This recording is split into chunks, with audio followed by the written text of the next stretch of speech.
it's time to rock out with our forefathers. American-made, battle-ready style for true patriots. Whether you're marching in the parade, grilling in the backyard, or raising a toast to liberty, do it in the gear that screams freedom. Celebrate 250 years of USA in style. Wear your American pride loud. Trendjackers.etsy.com. Grab yours before the fireworks.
Today, we are joined by a truly creative force, Nadia Vukikovich, the founder of Creative Collective and Nadia Films. Nadia has built a thriving creative agency in Los Angeles, working with artists, filmmakers, and brands to bring bold, original ideas to life. And now, she's expanded her vision right here to New York, with the official launch of Creative Collective New York, a hub for collaboration, storytelling, and innovation. We'll be talking to her about her journey as a founder and a filmmaker, how she built her LA presence, and what inspired her this exciting new chapter in New York.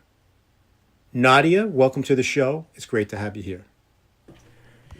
Well, thank you so much, Joey, Tony, Don. This is lovely. I was just telling my lovely PR lady, Miss Iris over here, how I haven't been to Long Island in I don't know how many years. I'm embarrassed to say. But it was lovely coming out here. The train ride was a breeze. I wish the traffic in LA were that easy. But sadly, it isn't. So thank you so much for having me here. And I really welcome the opportunity to talk about what's in store for the next chapter. Yes, welcome, Nadia. This is Nadia. Great. Awesome. Also joining us, we have Don Sill. Yes, hello, everybody. And Iris DeVita. Yes. Nice to see you. And Tony Walker, of course. Let's hear it for Tony Walker. Fresh on the ones and twos, making it all happen over there. So Nadia, tell us a little bit about your background. What first inspired you to get into creative industries? Yeah, so I when I was growing up as a young girl back in Spain, actually, my parents moved around a lot. They were kind of like a bunch of hippies in the 70s, trying to figure out where they wanted to settle down, and they have 5 kids, so it didn't work out in Manhattan in a 1-bedroom apartment in a walk-up brownstone. So we ended up living in Haiti for 5 years, and then we moved out to Spain. And when I was living in Spain, the only communication I had with the outer world and the English-speaking world was a large collection of VHS tapes and Betamax, if you can believe that format back in the day. Wow, yeah, old school. Betamax deck, that was a heavy deck, almost like the 3/4 inch deck. Yeah. And so I would take pride in joy in like, just organizing all the videos, watching all these classic films like 39 Steps, like Notorious, all those Hitchcock movies. Wow, yeah. And so I just started falling in love with film.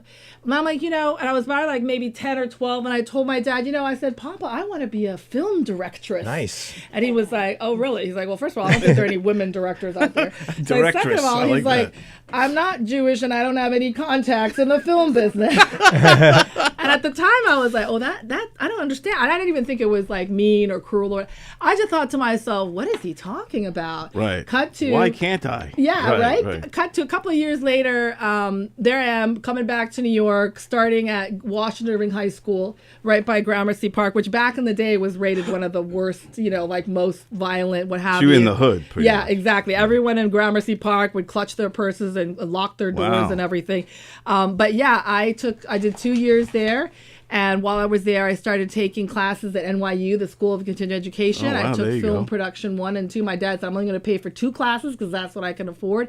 And so I started really learning the trade early on. I got into the Future Filmmakers Workshop at Tisch School of the Arts. And they only took 12 kids from inner city public high schools out of the Bronx, out of Queens, out of Brooklyn.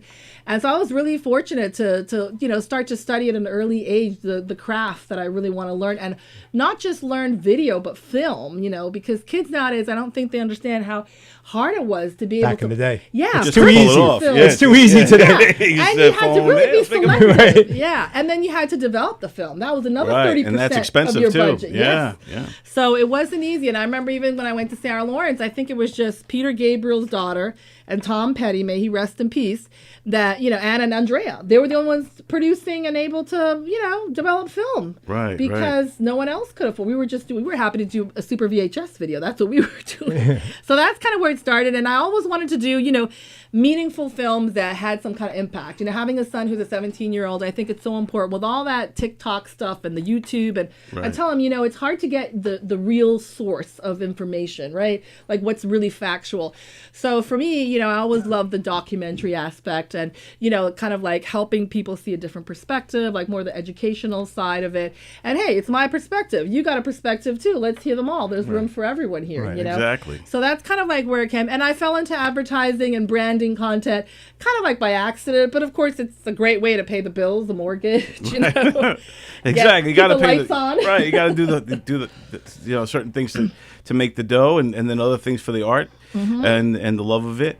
And I think it's good too when you have a 17-year-old. It keeps you in tuned with what's happening on right the now, yeah. the other Oh, generations and things that might go. Like you're not watching TikTok all the time. This kid, like the other day, my daughter said 6'7" and started crying.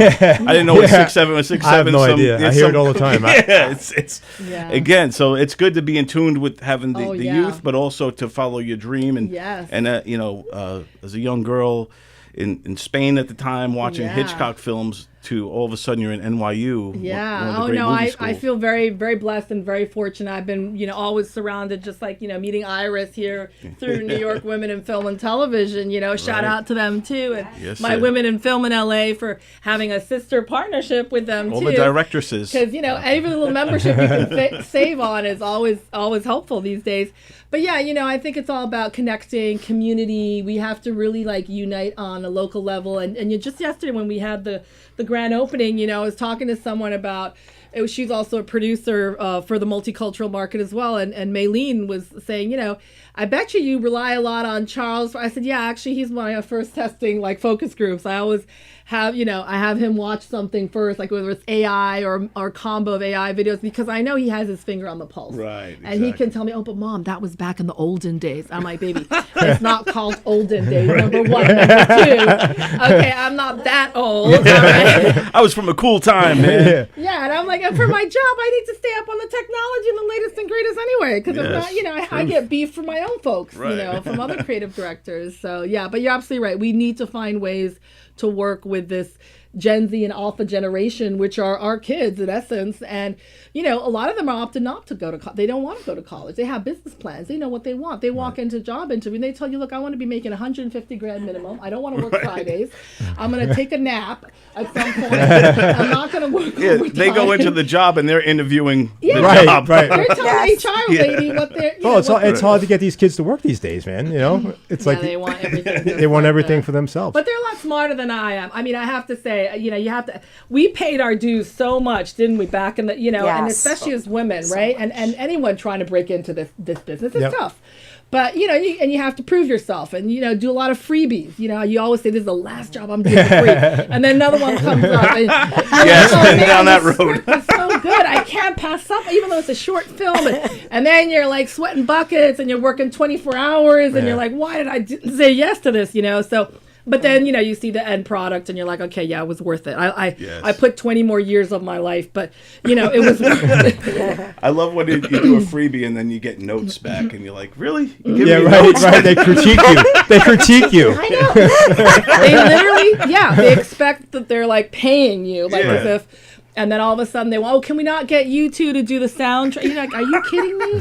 What? You're on a beer budget, all right? And you're acting like you have champagne here. Champagne wallet, yeah. Yeah, it's insane. But, you know, it's all good. I always tell people you got to roll with the punches in this business.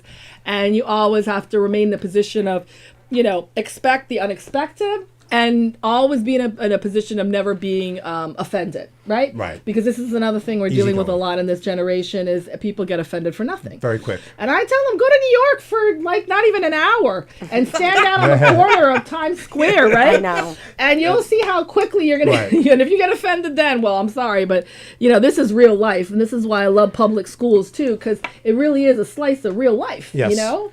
That's a great test to see if anyone can get offended. Stand on the corner of a Manhattan street for like an hour, and then you pass the test. Yeah, watch all those couples fighting out in the open. People even take a swing at each other, you know, or avoid one, you know. And it's just everything is out in the open, and it's just great. Look, living in LA, there's a lot of road rage, and you see a lot of accidents. Like on a day like yesterday, it was raining.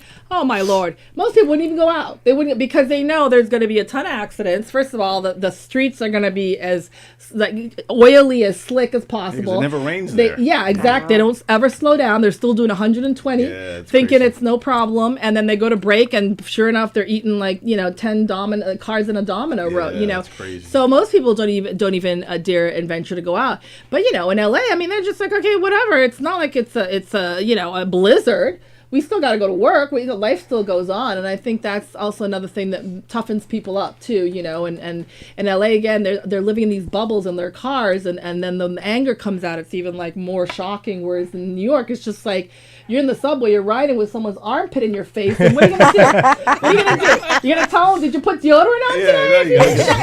You just gotta sit there and take it. Yeah, that's right. Or you take out a little oil perfume like I do discreetly, and you just rub it on your nose. And I'm gonna breathe over here this way. Little Vicks rub. Yeah, there you go.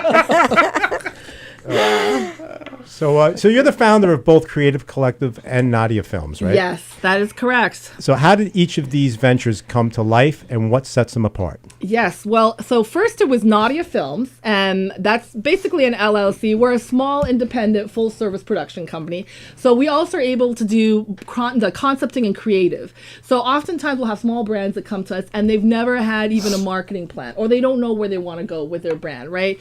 And that's fine. That's totally acceptable and normal. We right now are bidding a nonprofit that helps folks recover from addiction, right? Nice, and they're just this morning I was going back and forth with them on an email about, well, look, maybe we don't want to do a full-length documentary. Maybe we just want to do a social media thing. I'm like, that's fine. That's actually what I suggested. If you go back to the emails dating back to June, I said, why don't you start off in baby steps? So this way you don't feel like your pocket is being depleted, especially for a nonprofit, of a big chunk of money. And then you just kind of test and see how it goes. But social media is where it's at anyway. You know, like most big brands years ago now didn't even want to spend $250,000 or even $100,000 on a 30-second commercial because they know they can do it on social for a lot less. And even though it's not going to be the best, say, quality or value of film, it's something that eventually, even if you shoot on the red camera, you can always blow it up. And yes, if you want to submit it to film festival or you want to get it out there on some spot TV, you can do it. But for me, it was always, I want to be a one-stop shop for everything. And I want to be able to be scalable and flexible. Because what happens, a lot of ad agencies, traditional ones, which is what we're trying to bypass and kind of disrupt that, right, is that they have like, you know, their usual staff. They have their usual creative team. And whether it's a car brand or it's a fast food brand or it's a beauty product, you're kind of stuck always with the same creative group, right? Right. And unless you're cutting them a huge check, which they used to back in the day, a retainer of I don't know how many millions just to have you on the record as the agency, right, for whatever market it is, whether it's English market or Latin market or African American market, they still have to then pay on top of that whatever they're going to, you know, commission you to do, whether it's a full, I don't know, branding campaign for, you know, Anheuser-Busch or for Corona, whatever it is, right? And so on top of that, they're having to pay that and the media buy. We tailor everything to what their needs are. So we can staff up and staff down as needed, which helps save on that time of staff, right? And even with the time of staff, I mean, they would inflate costs a lot. I would see it myself and I'm like, no, this is not what I make an hour. I even tell the CEO and they're like, I know, but this is our profit that we're getting. And by doing that, they end up losing clients long term because then the clients are also tightening their belts. Because you want to be able to ebb and flow with the client. Yes, there you go. So now are you seeing more bigger brands that approach you, or brands in general that approach you, wanting to push more towards social and less towards TV ads or anything like that? And it's like, hey, we just want a stripped down thing just for TikTok, and how do you adapt to that sort of thing? Yeah, no, we get a lot of those requests. And what we always try to do is tell them, okay, what is the objective? What do you ultimately see, you know, your brand or this particular, say you're doing a promotion of something happening, you know, like we did a nail art salon for two young ladies that, you know, broke out on their own and wanted to have their own nail salon, and it was all non-toxic, and one was really into like nail art, the other one was into like doing foot facials, which I think anyone who runs or walks the streets of New York or anywhere should get a foot facial every day or every week if you can. A foot facial? A foot facial, like a facial that, you know, women, men of course get as well, but on your actual feet with the steam. So they'll like do the whole thing, the peel, oh yeah, oh my, your feet feel like a baby's butt after. You probably feel amazing after that. Oh, you do. You start your day and you're in the best mood ever. Now really? Now I know what to get Joey and Yeah, exactly. It's a great day. Foot facial, guys. Let's go. We'll get foot facials this weekend. Let's do it. You don't have to put any polish if you don't want to. No, I've never heard of that. That sounds amazing. Shout out to two girls, two Gemini girls in LA. Exactly, out in Santa Monica. But yeah, so they didn't have a lot of budget for their job, but I managed to get two cameras. I had one director of photography and another camera assistant who handled the second camera that I upgraded to director of photography. So I always like encourage people to go for their key positions, you know, and empower people to seek out what they really want, not just in assistant positions as well. So yeah, we were able to do that. I think it was like a day or two, a shoot, maybe a day and a half. And, you know, she got over 2,600 views already with one of them. Yeah, and I hired this other guy who normally does carpentry on film sets. He just threw his drone up, you know, around Santa Monica, got some like monument like the pier and, you know, some of the promenade, some of the, you know, those key historic things that really identify immediately that you're in Santa Monica. And, you know, she did her mother's promotion. So those are smaller businesses that we can help out. But then we also have like a Paul Mitchell, say that they're, you know, doing the school for like training how to cut your hair, how to do a perm. And then they're doing it in multiple languages because they're sending them to Russia. They're sending them to, you know, Germany. They're sending them to other countries and even Asia and Latin America. And so, you know, there's when like my husband and I will step in together, who's also my business partner, and he's also editor and visual effects member, and we'll kind of divide and conquer, you know, because it was 120 videos shot in like 1 week at Smashbox Studios, and then each video, you know, is like at least 20 minutes long. So that's a long format to cut when you're used to normally just doing 30 seconds. And going back to your TikTok, when you're like looking at 10, even 5 or 5 second quick things, just like teasers, you know, just to get you to like dip your foot in there and want to learn more about the brand. But yeah, we definitely live in a society where the attention span is real short. You gotta catch them right in the first 5 seconds, and you can measure it. Can't open it up with like falling down the stairs or something. Yeah, and you can even measure now with the metadata how far along they went in a video. Yes. Before they clicked out. And I got insulted the other night. You did? I got insulted. I never looked at the video insights on my videos. What happened? All my videos have like 120, 170, 180, whatever they are. And I just for the heck of it clicked on what is this video insights, and it showed me that people have an attention span of 3 seconds. They're watching so 180 people watch it for 3 seconds. Wow. So now I know the first 3 seconds. Getting the views.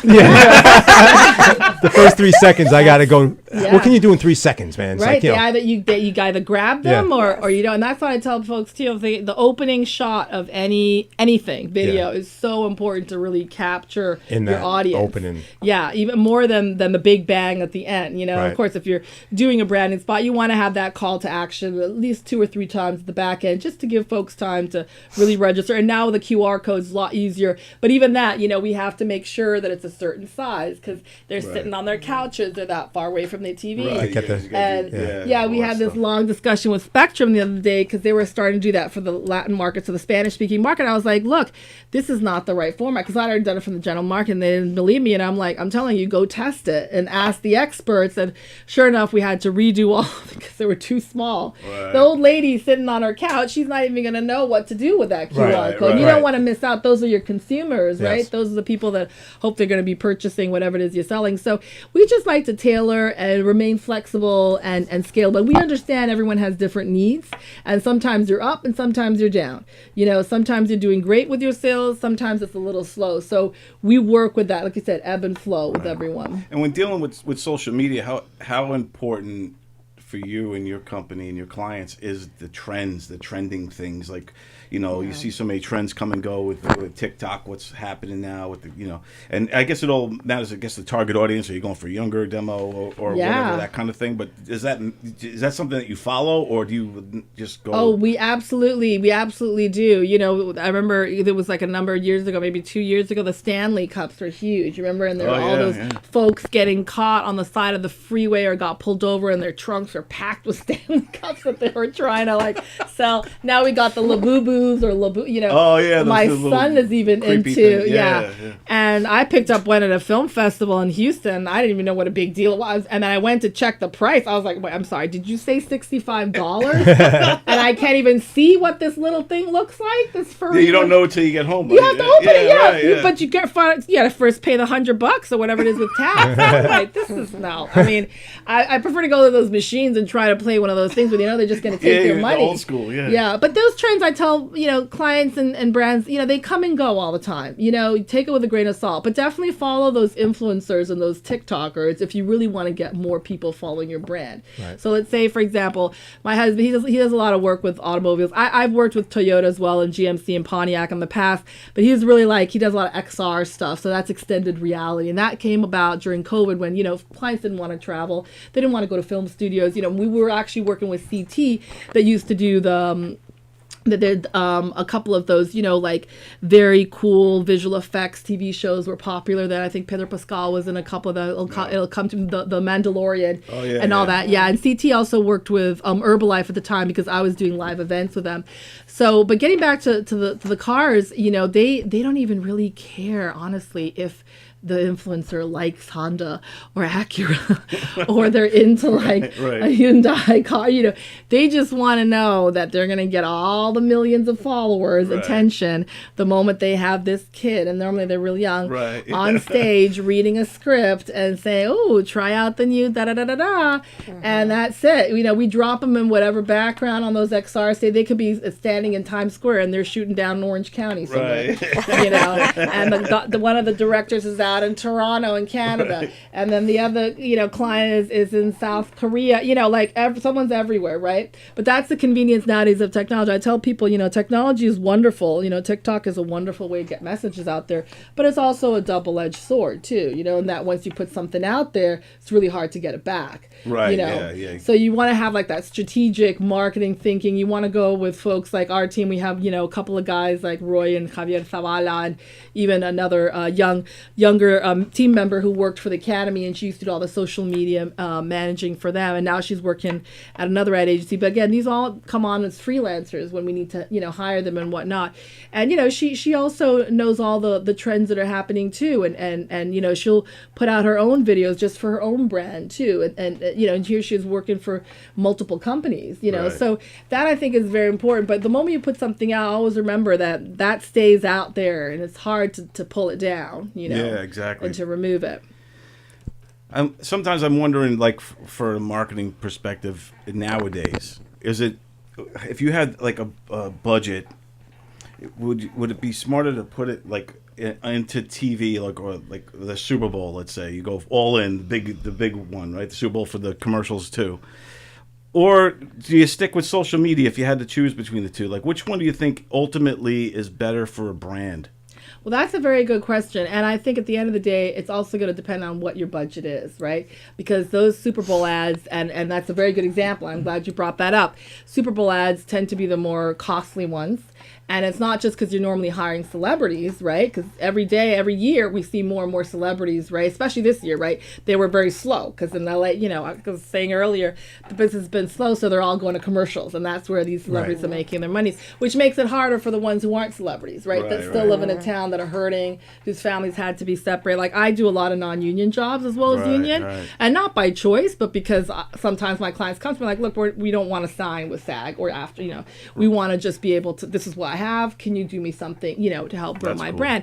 And we say, yeah, and we put everyone to work, but you know what? I honor the same rates they make as if when they were in the union, as if they were union jobs. Oh, that's cool. And at the expense of often me not getting paid as a director, or maybe just half my rate as a producer, even though I'm doing both functioning as both on set. And the same way, I'm my business partner, because we want to put those folks back to work. We want to help their families out. Oh, that's awesome. And that for us is really important. But to answer your question, I always tell them, like, what's your budget? Let's work first with that instead of doing the back and forth.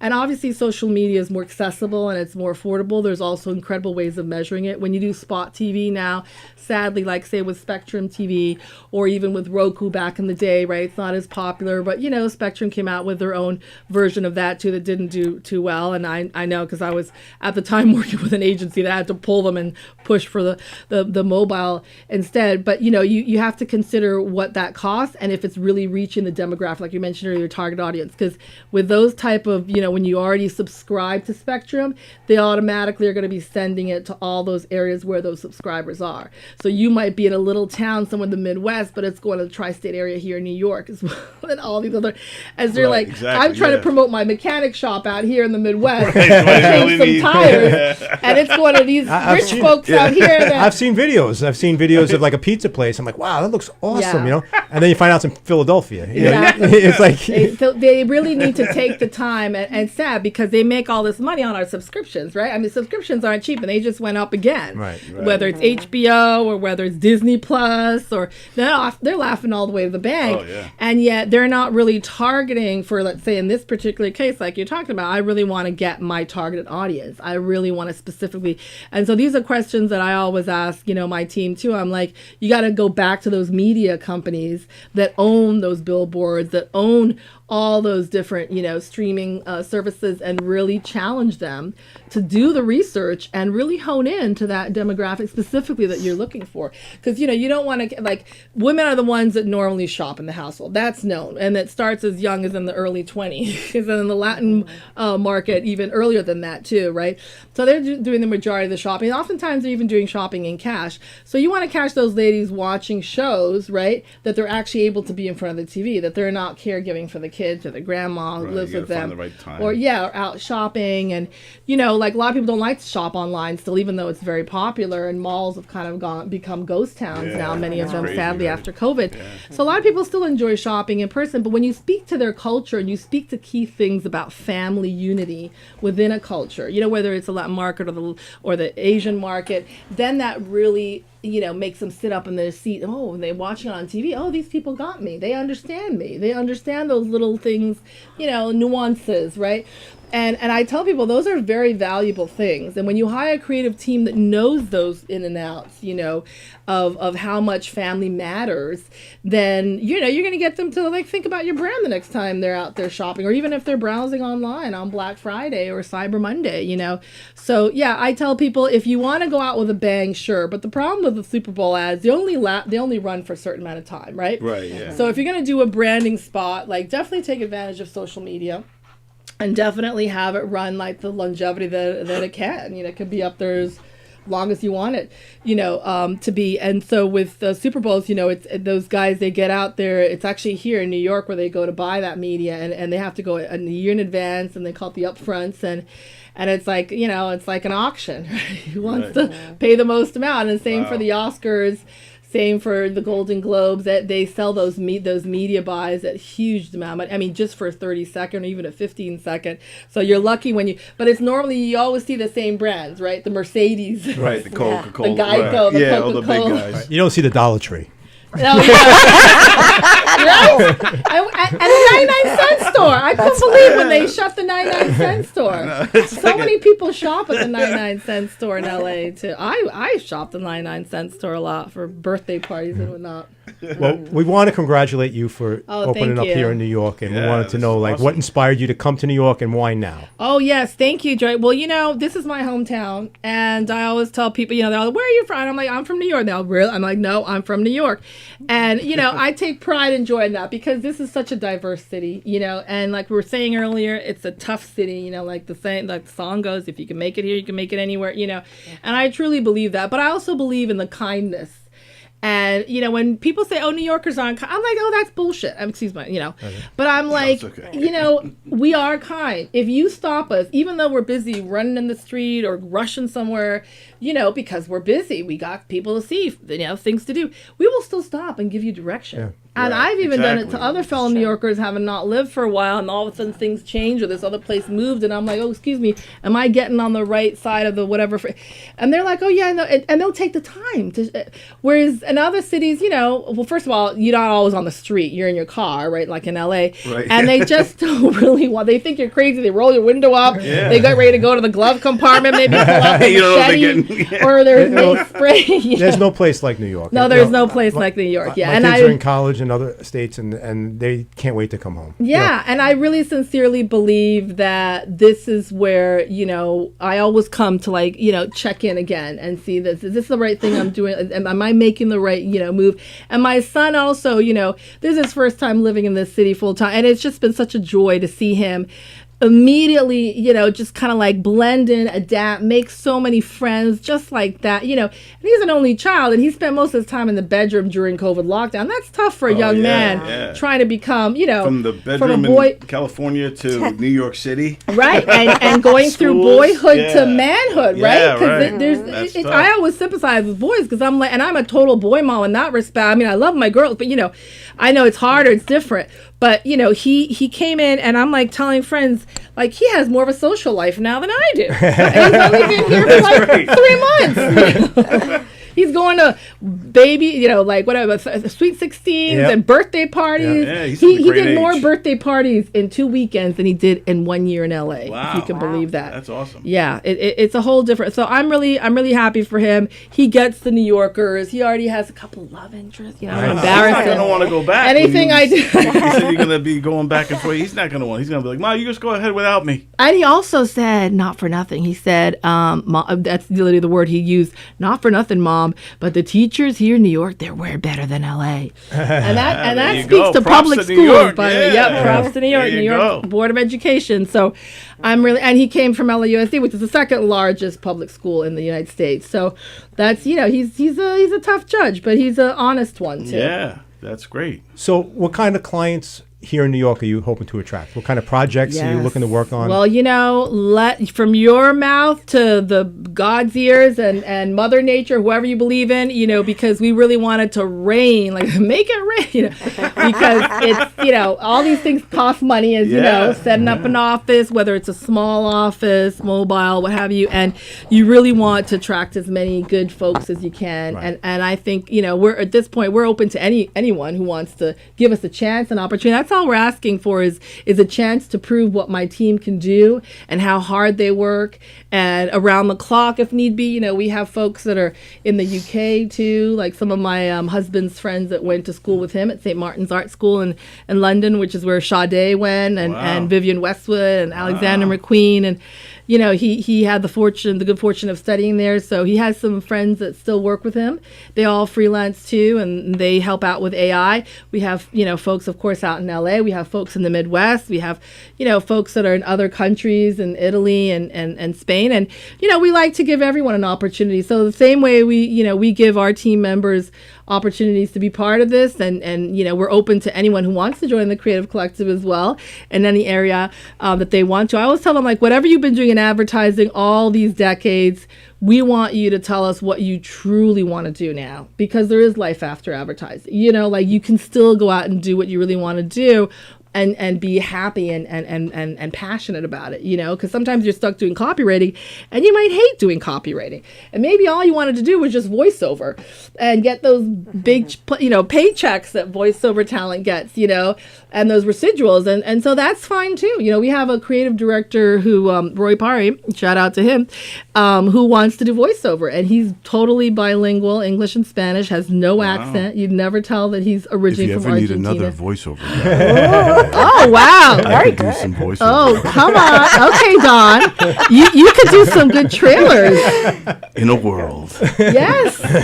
Yeah, that guy, I have to say, he did a couple of McDonald's spots for me back in the day, and he never once left his house in Malibu. Really? That guy? That he already had his whole studio set up. He was so smart, and he didn't even, So he was ahead of the curve. Oh, yeah, and he had the right microphones, the EQ, but you know what? He was making the bucks. He was making those big bucks. He was the guy, the movie guy for a long time. In a world where Arnold Schwarzenegger meets Sylvester Stallone. Ooh, wow. No, I'm getting goosebumps. You ain't got nothing on Arnold Schwarzenegger there. So how do you see the New York creative scene different from Los Angeles? Like, how do you see them? I think, and I was talking about this just last night after the party, and I was cleaning up. It was like 3 a.m., and I was putting trays of food away, and, I'm very hands-on with everything. Even if I'm a director-producer, I say, if I can go get my own cup of coffee and I still have my full capabilities, I'm going to go do that versus having a PA do it. So I was cleaning up, and I was talking to my, business partner, Ron. I was like, so what did you like the most about the party? He's like, it's the people. He's like, the conversations. He's like, the conversations I had they're so different from L.A. Yeah, right. He's like, and this is a British guy, mind you, but he's lived here for 31 plus years, right? And, he hasn't lost the British accent. I'll hand him that. But now it's coming in handy because he might do voiceover because of that British accent. Yeah. That's right. That can bring in a little extra paychecks here and there, right? Pay for a couple of bills maybe. But he was saying it's the conversations. He's like, people, they're so diverse. Right. We went from talking to, how he launched MTV Europe back in the day to, a book he was writing about ghosts, during COVID lockdown, one of 4 that he wrote. Then he was talking about the weather and how it's changing or getting colder and raining, whatever, but you talked about so many different subjects. Whereas in LA, and I hate to say this, and I love my Angelinos, don't get me wrong, my son is technically one, born and raised there. Right. You're only talking about the business, the industry, most of the time. You go to any party. Personal, nothing like, I got you. Right? Yeah. And the first thing they're saying, Joey, what do you work at? Or what do you do? Or what, are you a DP? Are you an actor? And they're already sizing you up. They already want to know the type of car you drive, right? Where you live, right? I always pull up my old van on purpose. Yeah. Especially when I'm buying furniture and they see me pull in. They're not going to try to highball me. This poor guy. Yes. That's good. I used to say I lived in a tiny apartment, and it was a studio in downtown LA before downtown LA got cleaned up. Believe it or not, back in the day, it was still pretty rough. And I used to have the SWAT team every day because I was literally by the Mexican consulate, and then I had social services. So they kind of boxed me into my apartment, and there were so many times I literally couldn't commute just a few blocks down to the TCW building because I was like, boxed in. I'm like, what can I do? I got a helicopter. They're all like, they thought I was joking most of the time. I'm like, no, this is real, and I'd send pictures. But this is how it is in LA, right? It's all about the business. And so they'd come over to my parties, and the first thing I'd get was those questions, right? One after the other. And so I'd anticipate, I was like, before you start asking me where I'm from, what have you, I'm like, look, I live in a rundown apartment in downtown LA with rats running all over the place. I have a beaten up 2-door Honda Civic that doesn't have any AC. And, I'm a producer, but sometimes I don't do anything.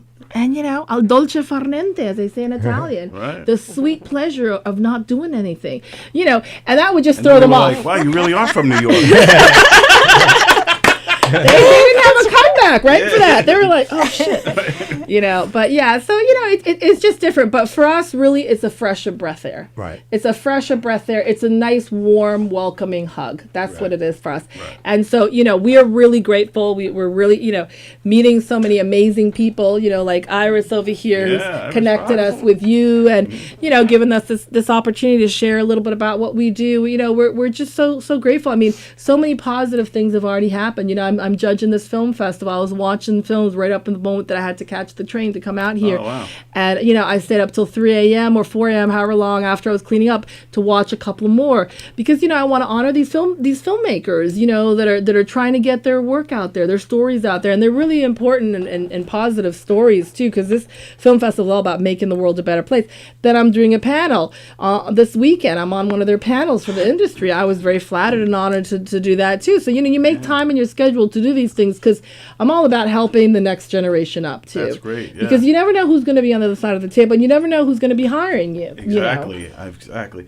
Because sometimes you see the intern all of a sudden becomes the CEO, and you're like, hey, how are you? Be nice to everybody. Yeah. Be nice to everybody. Exactly. I'll tell people, be kind, be nice, be respectful, and be punctual. That's one thing that I think our Gen Zers need to work a little bit more on is that, punctuality is very important. Showing up is 90%. I mean, we were going to a restaurant the other day in LA and we had to wait. We had a reservation and we had to wait something like 30, I don't know how many minutes. And the guys behind us, they were like, well, we've been waiting for over an hour, and we got here before you guys and it was maybe 15 minutes earlier than us. And then I turned around to the host. I said, well, what's going on there? We can't get people to show up for work.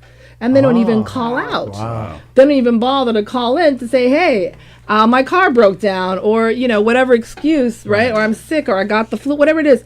But they so then they're stuck. They're like, oh, and then they can't, they can't serve as many tables. So that's been a thing that I've been hearing a lot. And I'm talking really nice. I'm not just talking, whatever type of restaurants. Right, yeah. And and you would go out for your anniversary. You want to have a nice service, and it's unfortunate that folks are struggling who are running a business themselves. The restaurant business is not easy. Trust me, I know a lot of owners. That's a slave. I literally call it a family slave business, and you never get vacations. You work holidays. You work right. Yeah. Every weekend. Absolutely. But I love it when you go out and they treat you like a king and a queen, and that's what I think everyone should. When you're working hard for your money, you want to be treated nicely, and that's something in New York matters. Yeah, the service is always. Even when I go down to Miami and my own Latino friends are like, oh my God, look at these Cubans, and they're Cuban and Puerto Rican themselves, maybe second generation. And I'm like, why are you coming? And they're like, well, they're forcing us to give us a tip, and they haven't even earned the tip. I'm like, well, I always lose the waitress when I order water. It goes from all of a sudden they're like, They look at the van and then they get water and they're like, anything to drink? I'll have water. And then my kid will go, yeah, I'll have water. They look at me like but it's like, you're right. People do judge you on that stuff. Yes, I know, because they're making their monies on the liquor, Right. and we know the liquor licenses, hard liquor obviously, are a lot more difficult to get. But in my case, I'd rather have water, so I'll pay $10 for water. Yes. I'll get pay the fancy water. Get sparkling. Get Sparkling. Oh yeah, that's what my husband likes, a sparkling. I'm boring. No, that's very. I think that's very European too. It took me a minute to get used to that living in Europe. I'm like, it's burning my throat. So how do local artists and brands, how would they get involved with Creative Collective in New York? Yes, well, we're easily, you can find us. Best way I always say is call my cell, text me, or you can go on our website, look at our work. It's creative-collective.us. Then our other website is nadiafilms.com. That's been around for a while. And then, of course, my email is nadia@nadiafilms.com.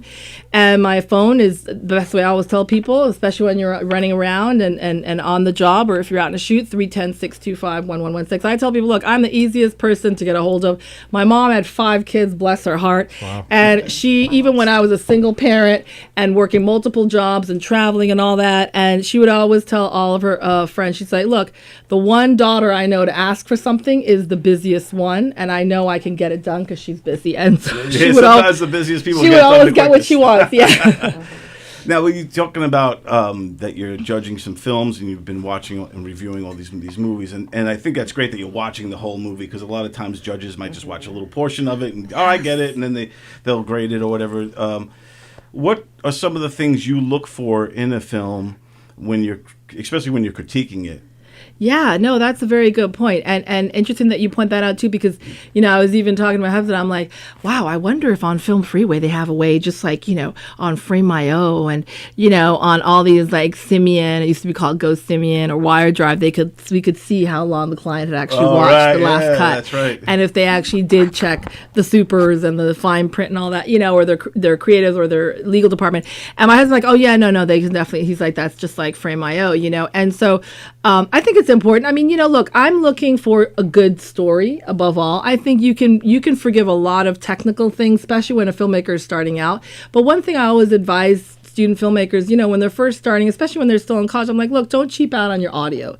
Because if I can't understand, you can be half deaf or refusing to wear a hearing aid, but if you don't have proper audio in a nice movie theater that's equipped with, adequate speakers, it's such a shame that you can't hear the actual storyline. Now, mind you, It film... can make or break it, because it takes you out of it. Exactly. And film is a universal language, so you can sit there and watch a Japanese film from back in the day, right, that's in black and white and maybe is silent, and still kind of understand the gist of the story maybe, or the love that happens between, two people, without having to actually understand the language in a way, because it is, in a sense, I always call it, it's like poetry on celluloid, when it's well done. But I also look for good cinematography. I've been fortunate to work with some, award-winning, like, folks that have been nominated even for Oscars, and ones that wanted to go from DP to then director, working specifically in commercials, like Rodrigo Prieto, Valentina Caniglia I mentioned earlier. She worked with Spike Lee too. Shout out to her. She's back in Rome, Napolitana. But, she had to leave LA because she couldn't find work, and I gave her as much as I could, and now her boyfriend, an AD, he's back in Minnesota with his folks too. So, luckily they don't have kids. I've seen people now have to send their kids to their grandparents in another state to make everything work out. I mean, this is the reality that's happening. And it's all solvable. It has solutions. So many producers out there in the Hollywood Reporter and even in, Shoot Magazine, some of the more specific advertising have given literally proposals of how we can fix these incentives to make it more affordable. But the fact of the matter is production has always been less, LA is not as production friendly as other cities. And I think New York right now is doing a lot, even upstate. And in New York, depending on who our mayor is at the time and who's running, right, our government, as it were, we give more incentives. And we're definitely producing, as far as I can tell right now, more here than we are in LA. Now, Midwest is a different story. But yeah, I think it's really important to watch the whole film if you can. I'm the type, even if the film is horrible, I'm in the movie theater, I refuse to leave out of respect, even if I'm like, oh my gosh, this is really triggering to me, because out of respect. you know what's put into it to make it right. But I think lighting you can forgive that, right? Because it's hard to light something properly. Like my husband loves light, and his father was actually he was a photographer in the war for the Navy, if you can believe that. Wow. And he got blown up at one point and survived that. Wow. And those photographers, we forget, just like press, they didn't carry any weapons. They were not allowed, even though they were officially working for the Navy, right?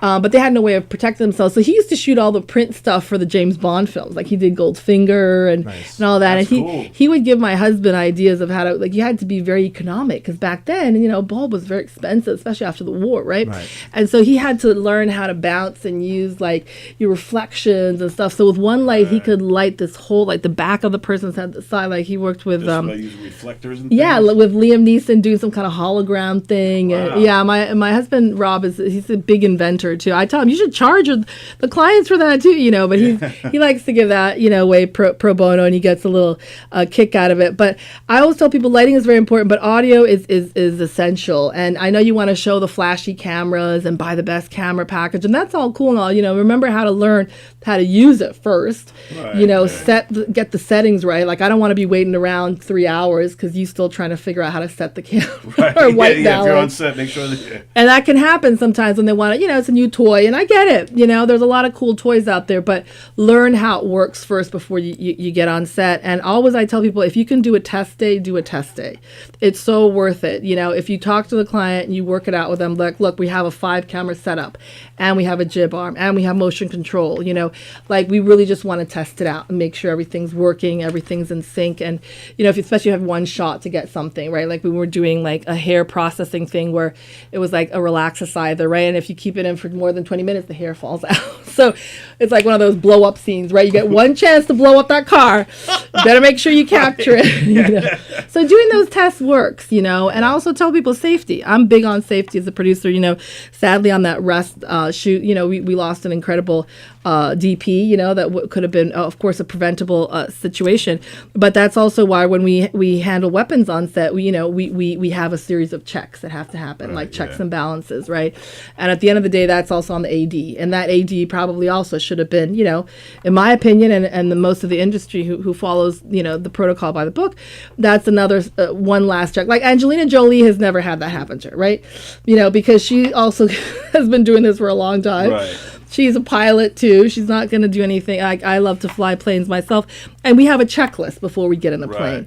And even if it's an old plane, but it has a relatively new motor, we still got to check everything. Right, yeah. Because exactly. someone could have left their pen up there checking the flaps you have to, by mistake. Right. Someone could have dropped some water in there in you know, in your gasoline, your fuel tank, and then now you're all, you know, you're like literally choking up on the takeoff, right? And that's always the most critical part of flying, right, on the takeoff and landing. So, again, I tell people, learn your craft real well. Learn diverse other areas, like not just one department, every department. So when a gaffer comes and tells you, look, that lighting setup is going to take, because I got to get the guys over here in the grip, you know, to help me out. So you understand, yeah, it does in fact take 3 hours or an hour and a half, or I could do it in 30 minutes, and I could even show them how to do it because I know how to set up a C-stand, I know how to, you know, bounce, whatever. Right. So I tell people, learn everything, learn even catering and crafty, and how they have to carry, you know, all the stuff from first aid and, you know, all the other, you know, sunblock and stuff that people forget that they're It's beyond the definitely food. important to know your way around the set, especially if you are ultimately, if you're aspiring to be a director or a producer. Yes. You should understand how it. And you gain more respect that way, Right. too. You know, we're talking earlier, you said, Joey, about generations, they want everything and without really having to do much. And it is true. But I always encourage them, be humble and learn nothing should be beneath you. You know, nothing. You know, when I first started out, I was location interns. We shot in 21 locations in New Jersey. At one point, I think I knew New Jersey better than I knew New York, all the different counties. I'm talking, you know, Weehawken, Bergen, you know, Newark, all, you know, the industrial area, you know, and we, you know, we had like an insane schedule. This was when we were still shooting film. We were shooting in the summer. And why did we shoot in New Jersey? Because New Jersey gives great incentives, and it always has. Even renting cars down there is way cheaper than renting in New York State, you know? And so we you know, we had this incredible team. It was a low budget. It was a good machine production. But one of my jobs was, when we had downtime, I was to go out in the street, wherever we were shooting, whatever neighborhood, and pick up cigarette butts. Whether they were the crew that left them on the, and we had Maxwell coffee cans all over the place. And they had you busy all the time because they never wanted to see you standing still. And now you go on film sets and you have people just like look on their phone. Yeah, on their phone. Thank you. On their phones too, or if they forget to file and stuff. And I would also have to do unclogging of toilets at the top of the day. You really paid your dues. Yeah, everyone had their burritos and their breakfast because you didn't want to have the lady owner of the house complain that, oh my God, my toilet's clogged. And there is you know. something to leaving it better than when you found it. Yes, and that's thank you. Like with the cigarette butt thing. So if you Yes. if they come back and it's cleaner than when before you got there. I think Yeah. that says a lot about the production. People remember that stuff. Oh yeah, and as a smoker, a former smoker myself, you remember that because you're thinking, oh, I'm not throwing this cigarette butt anywhere. I'm literally gonna put it out nice and perfectly so it doesn't catch fire in that trash can that I'm about to throw it in. But you think twice about tossing your cigarette butt on the ground. But those are little lessons I tell people, and it's humbling. And I think this future generation can take a page out of that humbling experience. It's that work ethic too. Yes, work ethic. That's the other thing. I feel like they really need to learn more of work, like maybe grow more of a backbone or something, or toughen up a bit more. But like I said, they can't get so easily offended because you got to grow thick skin. And I think that's what I love about New York. And it's like, tell it to my face, and if you have an issue, just talk about it. Like I always on film sets, the moment I see there's something happening, I literally have we step aside, take it away privately, and we hash it out right there. You got to nip that thing in the butt because it spreads real fast. And even when you're on shooting on location, like we happened with America's Family, that film did really well at the Dances with Film Festival back in 2022. We had to shoot an actual real live protest with all the LAPD everywhere. We had ICE, we had everyone, the SWAT, and this guy, the DP, was going to fly a drone. I was like, you can't fly a drone. He was coming from Mexico. I said, look, you have to have a license to do that. And can you believe he flew it without me doing at one point? He was so quick. Guerrilla style. Yeah, exactly, guerrilla style. And I'm like, do you know how many live and he's like, oh, they don't even realize that we're shooting a movie. They all think that these people that we got up on the stage are actual actors. They're just activists talking, riling up the crowd. And it was true at one point. They thought that. But, it's one of those things where, you just, you want to play it safe, but you always want to have safety first, and make sure, your client is also protected, right? Because we have to also be that barrier for them too. Last thing we want is them getting sued, God forbid. So that's why I always say we're big on contracts. We're big on sorting through their legal. And if it takes 2 weeks to get through legal, well, then we just got to work that in the timetable. Even if, we get only half a week or maybe a week to turn it around and do the creative or edit it, we have to respect that because at the end of the day, that protects them too, Right on. So what's next for Creative Collective? Well, we're really hoping earlier, like I said, to get more business coming in.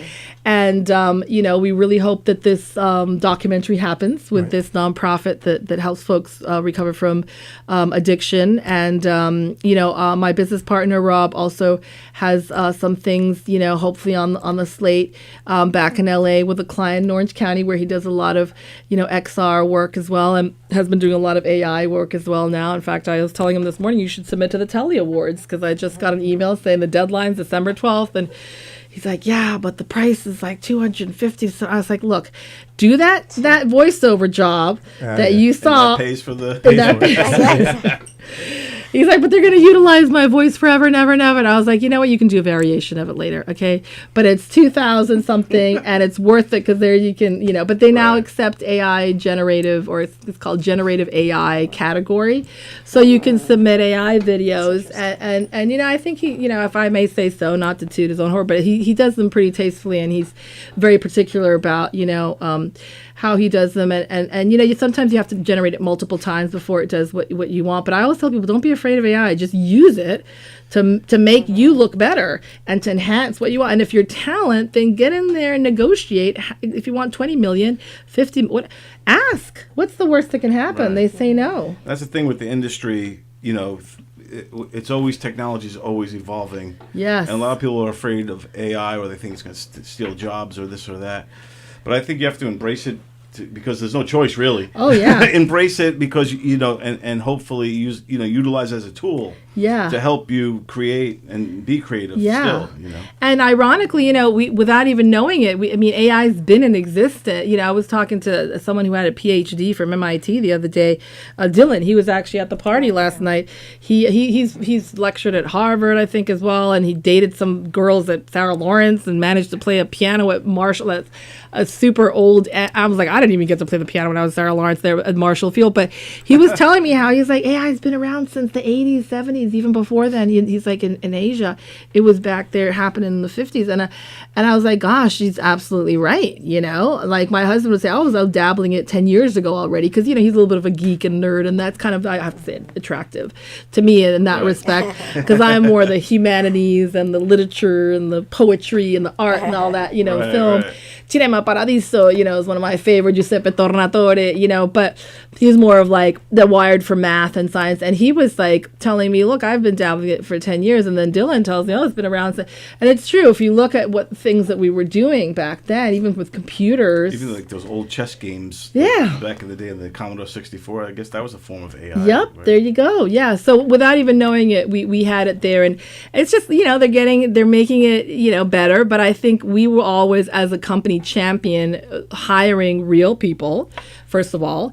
And when we only utilize AI for illustrative purposes, like when we're doing an actual pitch, and before you do an animatic used to cost upwards of 30 to 60,000, just to, produce the animatic. I used to use Cap TV in New York. They no longer, I don't exist anymore. But the clients started cutting that out of the budget, and they started having the people do it in-house at the ad agencies. So what we do now is we just have AI generate it, and it makes it easier for them to understand what they're looking at and visualize. Because some clients are not visual people. They can't imagine what it would look like, or if they use such and such celebrity to represent their brand. And so we use it as a tool to enhance what we're already presenting and to get it to sell faster, but always with a disclaimer that we're not by any, form or shape saying we're going to be able to do this in an AI for you.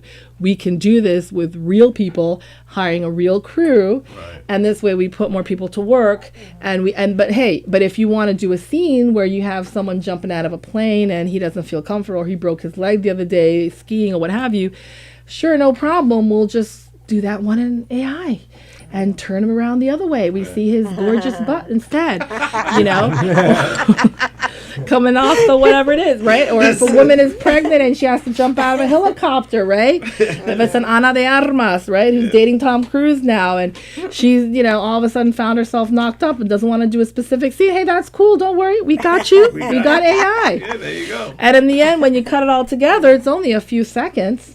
Right. Then you go back to her gorgeous face and you see her, and that's her. That's really her, So I tell people, just use it. Make a hybrid thing, you got to be able to adapt easily, nowadays, I find, Yeah, I totally agree. So what does success mean to you at this stage of your career? And where do you see yourself going globally, like, in the future? Yeah. Oh, that's so sweet. Well, I always tell people success means different things, right, to everyone. And we're all unique, amazing human beings, right, created in our own amazing, unique way. And for me, I always look at, success like, and I can be total type A and very, very demanding on myself. But I also feel like that's way I was raised, like my parents having 5 kids, my mom, being a strong Asian Filipina lady. She always wanted the best for us. She always would say, don't bring anything less than an A home, or if not, here's the la chancleta, the slipper, the whatever she could get her hand on, Yeah, my family, they believed in corporal punishment, but we had military on both sides. My grandmother's Filipino, so I know. Oh, whoops. So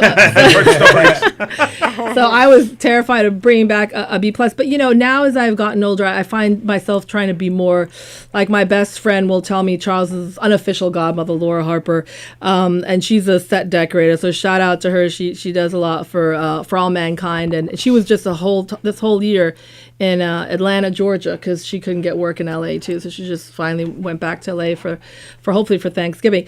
But it's those things that you measure things like she helped me raise my son, and so for me, I'll eternally be grateful for her. The times that I had to leave town and I was torn and I was still maybe even breastfeeding, she'd take him and she'd raise. And this is the village that I'm talking about, right, yeah.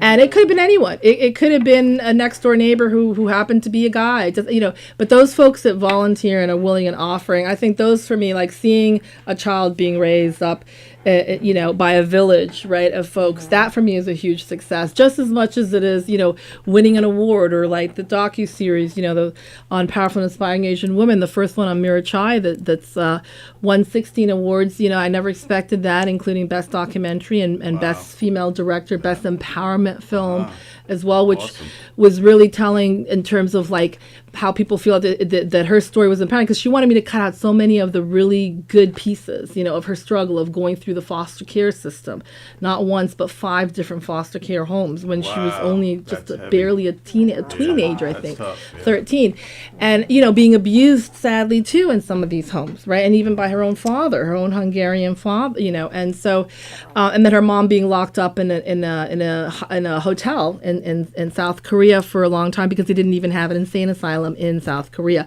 So those things, I tell her, those are going to help empower or inspire other filmmakers, not just women filmmakers, but anyone from any walk of life. And so, when you're able to put those stories out, and it's not even about like the British cinematographer journalist I spoke to a couple of months back, he was like, yeah, it's interesting the way you interview in your documentaries, you don't want to have any part of it. You're like totally like invisible. And I'm like, yeah, because it's about them, and it's about celebrating the person that you're honoring and you're trying to document, right? Because you never know how long these folks are going to live too, right? She's like 68, 69.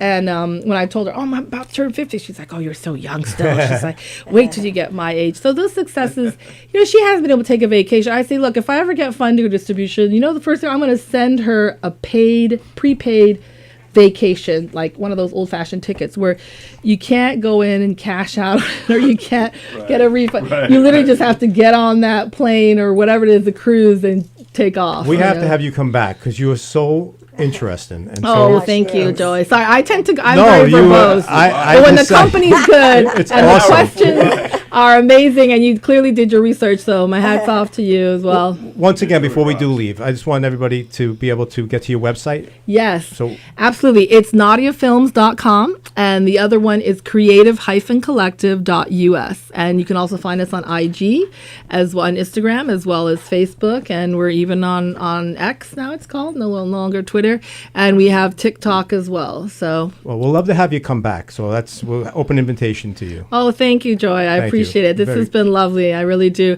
appreciate all the time, and thank you, Iris, for connecting us as well. Iris DeVita, nice, and Don Sill. Yes. Good friend of mine. And Tony Walker. You can't forget Tony Walker. Walker. Thank you, Tony. Thank you, Tony. Thank you so much. Yes, thank you. Great time. Have a lovely evening. That was fast, right? Yes. That flew.